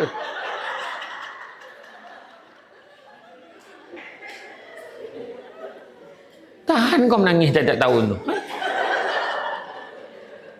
Lepas tu ayat dia kan, Mak, mesti seronok kan kalau besok dapat kita makan rendang ni sama-sama. Tu nak mati tu, kau tengok lah. Tak payah kau tunggu, memang nak mati dah tu. Kacau-kacau dodol, tiba-tiba ngantuk, menangkup masuk no dodol mati. Apa benda? Allahu Akbar. Cubalah tukar sikit kan. Iya, tu sebab kata. Jangan sombong, tak ke mana pun kan. Takkan masuk syurga orang yang ada kesombongan walaupun sebesar biji sawi. Wih, dia nombor satu kat pejabat tu. Nombor satu tu. Tiba-tiba kat ujung tiang masjid macam ni. Faham tu, pencen. Sampai masa pencen. Saya dulu pernah bergelar pengarah undang-undang dan penguatkuasaan. I'm a legal advisor previously, you know. Tapi sampai masa dah ada kad pesara. Tunjuk dekat hotel dapat 10% discount. Tapi bukan semua hotel lah. Oyo dapat lah. Kau tunjuk dekat hotel. Aku tunjuk kat hotel mahal dekat Shah Alam, ada satu hotel aku tunjuk kan. Ni kad pesara saya. Ustaz yang buat kelakar boleh tak? Dia tu. Wajar dia. Dia macam tu dia cakap kat pesara aku tu. Iya. Biar macam mana kan sabar je lah. Macam tu lah. Yang penting kita jangan sombong. Jangan sombong. Dan yang ketiga jangan dengki. Dengki bahasa Melayu, bahasa Arabnya hasad. Punya teruknya di Malaysia ni. Dua-dua pakai. Hasad, dengki. Masuk asad dengki ni adalah kan, yang paling senang kita faham, dengki ni samalah artinya seolah-olah kita mempersoalkan apa yang Allah dah tentukan untuk orang lain. Tu je. Nyampah tu tengok macam seorang ada lelaki. Balagak. Jangan macam tu. Semua dari rezeki masing-masing. Dan kata Ustaz Syed Abdul Kadir Al-Jufri, kalau orang lain dapat kelebihan, kita tak rasa apa-apa. Maknanya dengki dah ada. Dengar-dengar bos kita dapat pergi haji tu ni. Baguslah. Dia tak rasa apa. Dengki dah ada. Dengar-dengar dia dapat naik pangkat. Elok tu.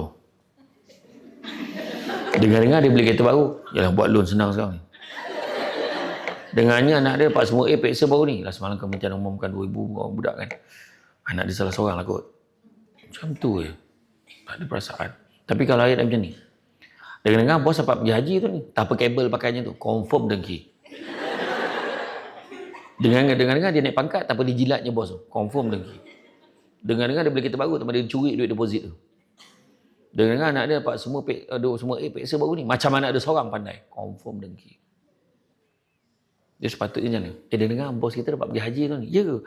Ya Allah, aku nak jumpa lah bos. Bos kalau bos pergi, jangan lupa doakan saya tau. Saya nak sangat pergi bos. Masya Allah. Tak ada masalah. Dah daftar belum? Belum. Macam mana kau nak pergi? Kau belum daftar. Siapa yang berdaftar hari ni, insyaAllah kalau tak ada apa-apa arah mintam, boleh pergi pada tahun 2150. 3 kali mati hidup tak boleh pergi tau. Mati hidup. Belum. Mati balik mana? 3 kali. Dia dengar dia dapat naik pangkat. Ya ke? Oh Alhamdulillah. Apa hal boleh minta tolong dia. Kan bagus macam tu. Dengar-dengar dia beli kereta baru. Dia dah lah rajin tumpang orang naik kereta dia. Kita boleh tumpang kereta dia. Time isi minyak, buat tidur. Settle. Nampak tak? Dengar-dengar anak dia dapat semua A peksa baru ni. Alhamdulillah. Ada juga anak-anak staf kita yang pandai membuktikan kerja di RTM ni tidak menghalang anak kita jadi pandai. Macam tu. Kau dengar tak cerita Abang Haji tu? Yang pernah kerja kat sini dulu. Abang Haji yang dah umur 85 tahun tu. Kenapa? Dia kahwin. Yalah dia kahwin. Kau tak dengar habis cerita ni weh. Kenapa? Bini dia umur 25. Suami 85, bini 25. Terangkat kening. Pada orang yang baik, dia akan cakap, Alhamdulillah, dapat isteri yang tegap boleh jaga dia. Tapi mana yang mulut jahat tu. Malam pertama mati tu. Cuba kau cakap elok sikit. Cakap baik-baik. Kalau kau tak puas hati sangat, kau tanya budak perempuan. Dik ni nak tanya sikit. Apa yang kau gemar sangat dengan Abang Haji tu? Bukan umur dia dah banyak ke? Macam mana saya nak cakap pertama dia memang romantik. Romantik orang tua tu dia pandai gurau. Lepas tu kita orang makan pun bersuap tau. Alah masak rasa sikit tu biasalah. Masalah apa pula belum makan bersuap tu? Alah kadang-kadang bila dia suap tu, abang, itu telinga. Dia tak perasan. Sini bang.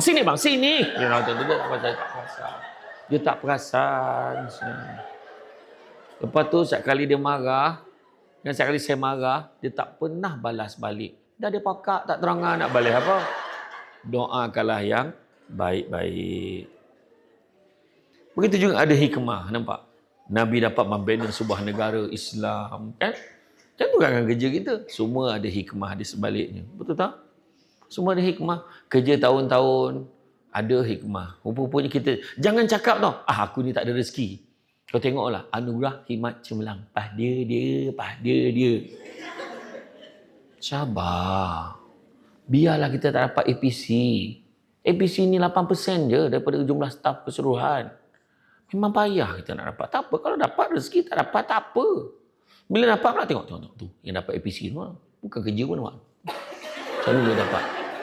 Orang perhatikan dia. Betul tak? Lagi baiklah kita ni tak dapat dan orang pun tak perhatikan kerja kita. Betul tak? Dah tentu pemalas. Jadi, tak ada gurau. Jangan macam tu. Tak ada, betul. Itu sebabnya, saya selalu cadangkan tambah anugerah-anugerah lain. Sebenarnya bukan apa sangat pun APC ni, betul tak? Bukan apa sangat. APC dapat apa je cakap. Tengok duit 1,000. Saya sebut duit. Sijil sebut dulu. Duit tu iringan tu. Mata duitan betul. Cuba. Tapi saya suruh tambah anugerah lain. Tak walaupun tak ada duit, at least staff ni ada peluang rasa dihargai. Contoh, anugerah markah SKT 90% ke atas dapat sijil. Letak atas meja dia. Kita tengah nak frame gantung kat rumah. Mama markah A lah. Itu biasa tau. Normally 95 and above. Macam nampak tau. Tak pernah MC tahun dinilai, dapat sijil. Masa tu muntah darah pun kerja. Kau baliklah dah muntah darah dah ni. Dia dapat sijil. Nampak. Kerja lagi tu. Terbaring dah pakai oksigen, kerja lagi. Nampak tak? Tak pernah punch card merah tahun dinilai. Bah. Tak pernah punch card merah ni apa maksudnya, bah? Maksudnya, abah kau tak pernah lambat pergi kerja. Biasa tengok abah lambat, ada caranya. Ajar tu. Ajar tu bapak. Siap ajar budak tu cara-caranya. Nampak tak? Kadang-kadang Tuhan tak bagi kita anugerah mak cemerlang, Tuhan tak bagi kita naik pangkat, tak bagi kita duit banyak. Tapi Tuhan bagi benda lain. Tuhan bagi anak yang baik. Anak yang umur 4-5 tahun tu. Mama tak sihat Mama nak makan ubat ke belum? Mama makan ubat tau. Ya Allah, sejuk apa? Sejuk hati. Sejuk parut ni kombong tau. Kau fikir kau ada parut, orang lelaki pun ada parut juga tau. Kan masa, alah anak mama. Kan macam tu, mana ada anak mama nak nipu lah. Betul tak? Ya. Betul tak? Ataupun Allah rezekikan kita dapat suami yang romantik. Suami yang romantik. Suami balik rumah Sayang. Abang balik ni. Abang, saya masak lah. Saya tahu kan hidup abang macam mana kalau tak nampak muka isteri abang saya. Kau tak nak geli-geli sangat lah. Kau happy tak kau cakap? Itulah masalah. Siapa yang belum kahwin? Siapa belum kahwin? Yang belum kahwin, saya nak tanya lagi, mana lagi yang belum kahwin? Tu lagi apa? Kalau nak kahwin, nak cari suami yang sifat dia macam mana? Cakap. Tanggungjawab lagi. Ni kau jantan jawab kenapa?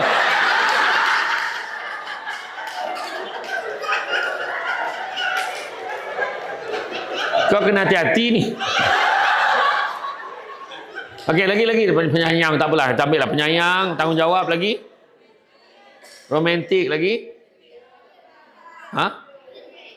Kak, kaya bukan sifat, Kak. Apa dia? Kelakar lagi. Setia lagi. Kau memang ikut betul motor RTM ni, tak apalah, setia lagi. Lagi. Penyabar berilmu lagi. Wallahu akbar. Rasa nak sujud terus kat sini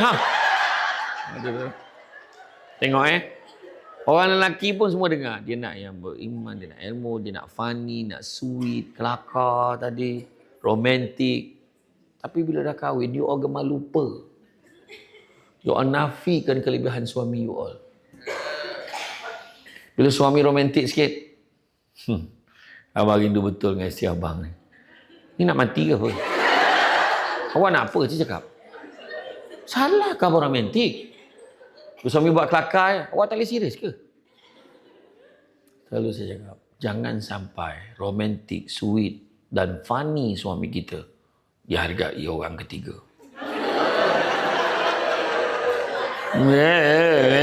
Apa?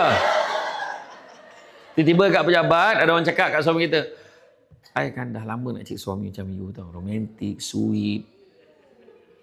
Tapi I faham you dah kahwin. So, I sebolehnya tak nak mengganggu kebahagiaan rumah tangga orang lain.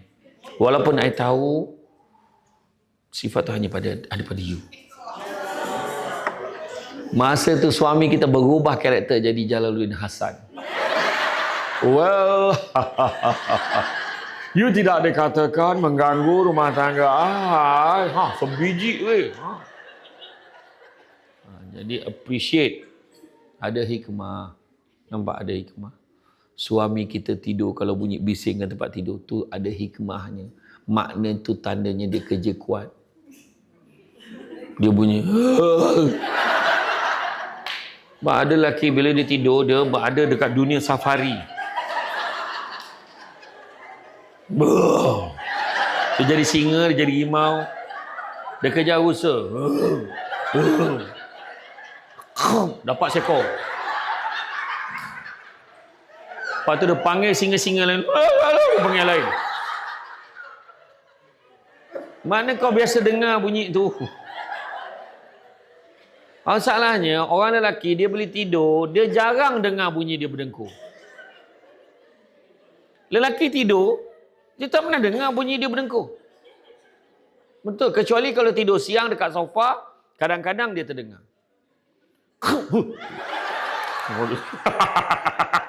Dia sendiri terperanjat. Nasib baik tak ada orang lain dengar. Dia terperanjat sendiri, tak tahan tu. Iya. Maknanya dia kerja kuat. Dia dah buat analisa perbandingan dah. Kategori-kategori berdengkur ni. Yang pertama, dia bunyi mengunyah.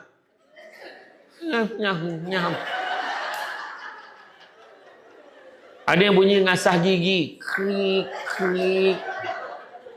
Ada yang dah lama kerja kat tepi laut tu, bunyi sombong kapal.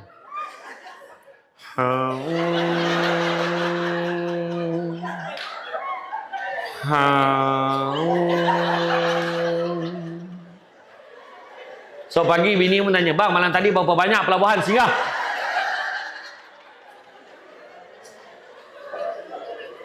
Bunyi yang paling popular, bunyi vibrate handphone. Betul tak? Yang lagi penat pada tu, hujung dia ada bunyi sikit.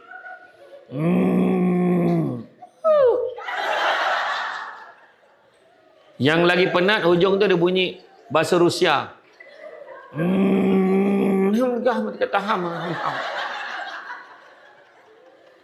Orang perempuan pernah tak kita tak boleh tidur, kita sampai duduk tengok suami kita berdengkur? Pernah tak? Pernah?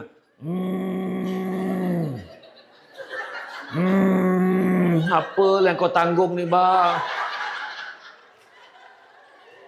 Climax dia sampai dekat chorus tu.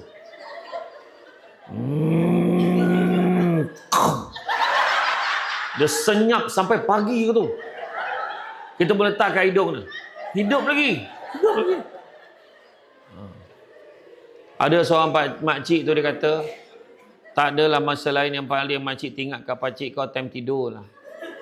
Dah tak terdengar bunyi dia lagi, barulah makcik sedar yang pakcik kau dah tak ada. Jadi mulai hari ni, kalau suami kita tidur berdengkur macam tu, bagi galakan. Teruskan bang. Macam tu bang.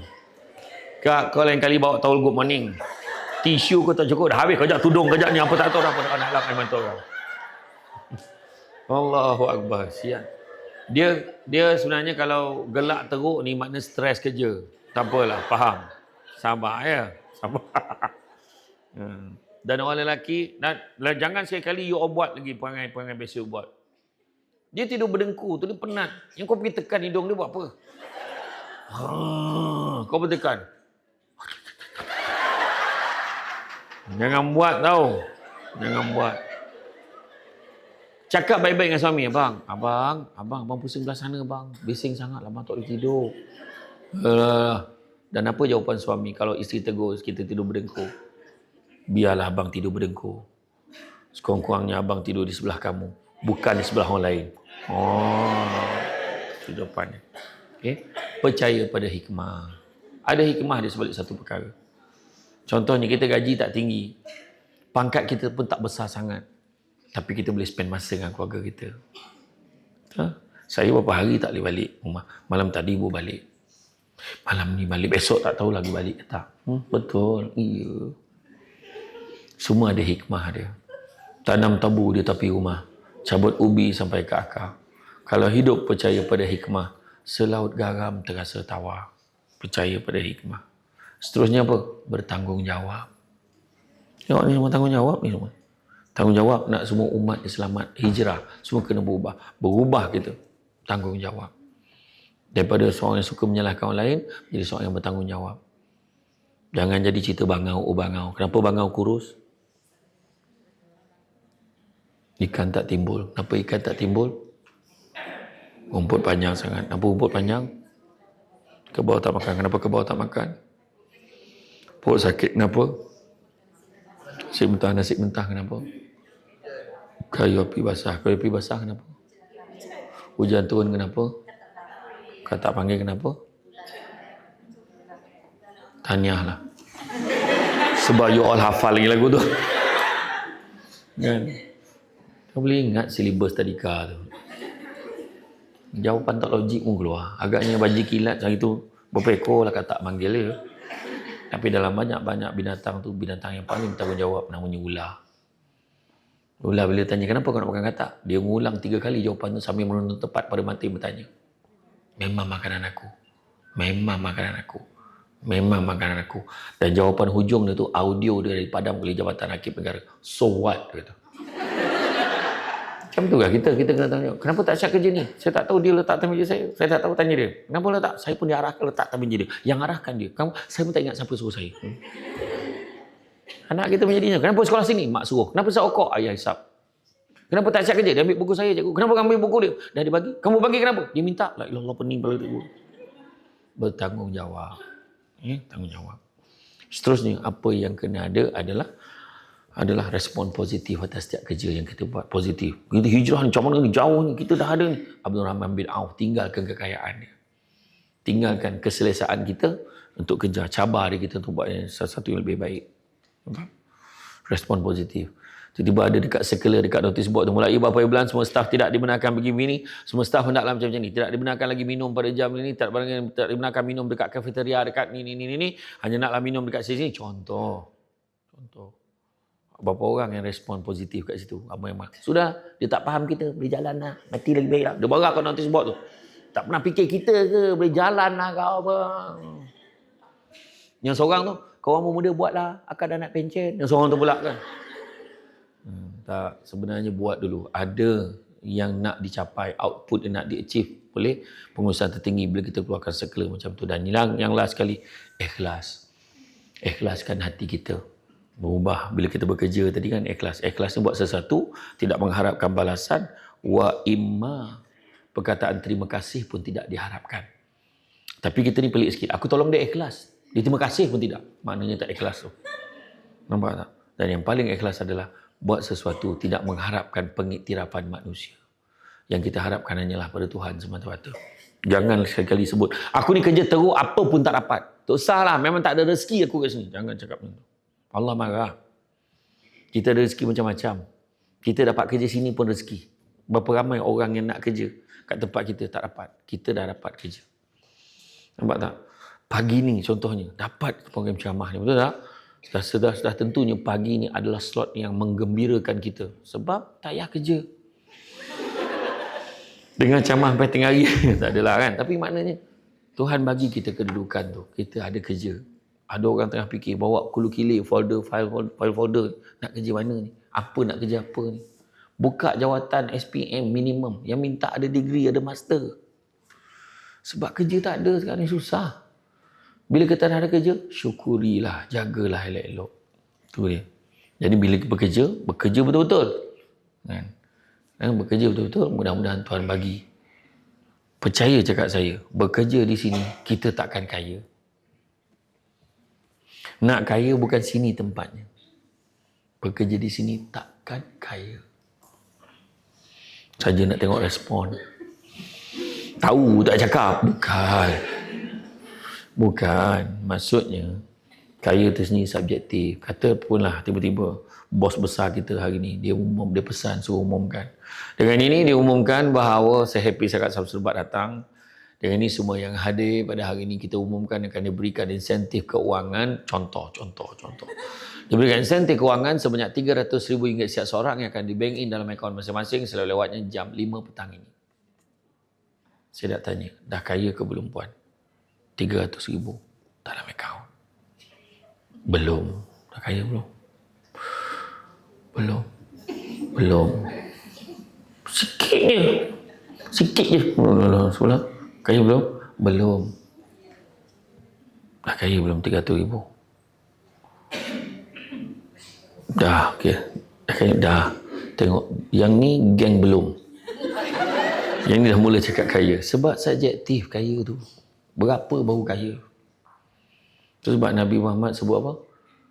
Anak-anak Adam kalau diberikan 2 lembah emas, dia akan minta lembah yang ketiga. Tak pernah cukup.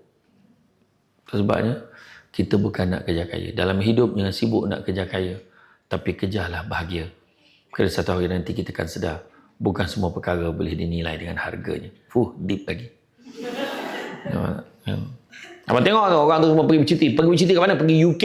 Kita asyik-asyik U-Burn. Ulu Bendul. Suami pun cakap, biarlah kita bercuti di Ulu Bendul sekalipun sayang. Abang tak mampu pergi ke UK. Tapi yang penting, kebersamaan abang dengan saya. Ni ya, betul. Bahagia tu yang penting. Nampak tak? Akhirnya, nak bahagia kita nak kena kejar apa yang disebut sebagai keberkatan.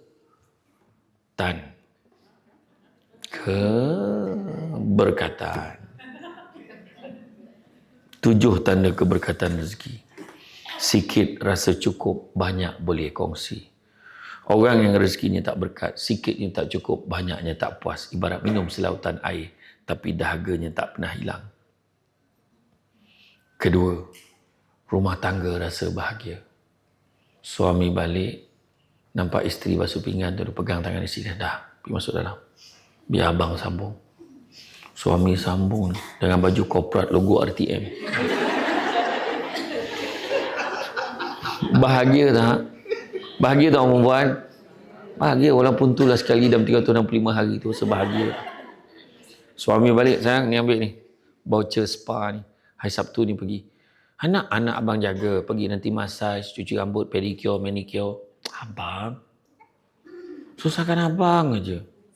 Tak susah mana pun. Abang booking je, kau bayarlah sendiri. Wang ajar punya jantan. Tak abang nak bayar, abang nak bayar. Abang dah bayar dah rupanya. Terus suami balik, sayang. Bancu air kopi. Dah lama kita tak minum sama. Hari ni abang bawa balik kuih lambang kasih sayang kita. Kuih lambang kasih sayang? Biar betul abang ni. Kuih apa abang bawa? Kuih kapal. Mana ada kuih kapal? Cuba tengok dalam tu. Kuih cakui. Kan kapal tu kan. Kau pun baru tahu ya. Makan sihat-sihat, bersilang makan. Allahu Akbar. Komunikasi tu penting. Jangan pakai postman. Pakai postman. Long, kau cakap dengan ayah kau, si goreng dah siap. Ayah tengah basuh motor ni. Ya. Mak kata si goreng dah siap. Kau cakap dengan mak kau kejap lagi. Masuk balik budak tu. Mak ni ayah cakap atau bukan Along cakap. Dia kata kejap lagi. Kau cakap dengan ayah kau sekarang, now. Ayah dia bagian HR macam tu ayat dia. Sekarang, now. Masuk ni. Ya ni mak cakap atau bukan Along cakap. Dia kata sekarang, now. Kau cakap dengan mak kau tak kerti bahasa ke apa? Ya Allah susah ayat ni. Masuk dalam. Mak ni ayah cakap tak kerti bahasa ke apa? Kau cakap dengan ayah kau jangan kau hajar boleh tak? La ilah Allah. Nampak? Jangan pakai postman. Romantik ni kita direct je. Masa tengah basuh motor tu. Gosok dengan abang. Abang. Ya. Bila air tu terpercik kena kat isteri. Keluar video klip Hindi tu. Langsung suami dia. Koi ladki hai. Jabo hasti hai. Bini dia nyaut. Barish hoti hai. Canak-canak cum-cum. Jiran ki kanan tu. Cak dum dum cak dum dum cak. Jadi weh. Aku tengok filem Hindi Tamil tu, 2 orang menyanyi, satu kampung tu babit. Kau tak cuba mana kau tahu? Nampak tak? Tu yang kedua. Yang ketiga, anak-anak berjaya dalam bidang dia masing-masing. Rezeki. Kita berhijrah, kita ubah perangai kita jadi baik. Balasannya mungkin bukan kat kita, tapi anak-anak kita berjaya. Yang seorang dapat berjaya dalam bidang kedoktoran, bidang perubatan, yang seorang dalam bidang perniagaan. Yang seorang tu dapat nombor 3 dalam kelas dia 50 orang. Yang seorang tu dapat subjek terbaik. Kadang-kadang seorang perempuan ni, seorang ibu boleh menitis air matanya hanya sebab tengok anak konvo. Mak, anak kita dah konvo lah, Mak. Suami kata kau kawal perasaan kau. Ni konvo tadika ni. Bukannya konvo college pun. Kadang-kadang ada orang marah. Kau ni kau menyusahkan aku je. Kau tengok abang kau doktor, seorang lawyer, engineer. Engkau duduk rumah menyusahkan aku je. Jangan. Kadang rezeki anak beza-beza. Rupanya bila kita sakit, dah terlantar, stroke, dia yang bela kita. Dia lap-lap mandikan kita, dia suapkan kita makan. Mak nak apa mak? Mak cakap dia. Mak pun cakap dah tak jelas. Yalah, nanti saya cari. Kawan dia semua tanya, "Ui, mak kau nak apa?" Dia nak jambul batu. Kau boleh perasan ya? Yalah mak, nanti saya cari mak. Entah apa pula. Dengan asamnya sekali. Anak yang lain belum tentu faham tau. Dia faham. Nampak tak rezeki? Hikmah. Nampak Masuk balik ni. Kemudian apa? Yang keempat. Suasana tempat kerja. Suasana kejiranan masyarakat. Kita senang dengan orang, orang senang dengan kita. Nampak tak? Kelima, mudah nak buat benda-benda baik. Kita nak kutip derma untuk bantu sumbangan ni. Ada seorang staf kita ni ada berlaku kemalangan. Siapa cepat bagi duit. Kita nak cari sukarelawan untuk bantu mangsa banjir dekat Segamat. Cepat bagi nama. Cepat buat benda baik. Nampak? Yang keenam, apabila rumah kita sering kali diziarahi tetamu. Ada je tetamu datang ke rumah kita. Itu tak termasuk yang tin Shopee. Itu tak kira. Tu kau yang order. Faham? Abang, berkat sampai lagi bang. Bukan, itu barang kau order. Bukan.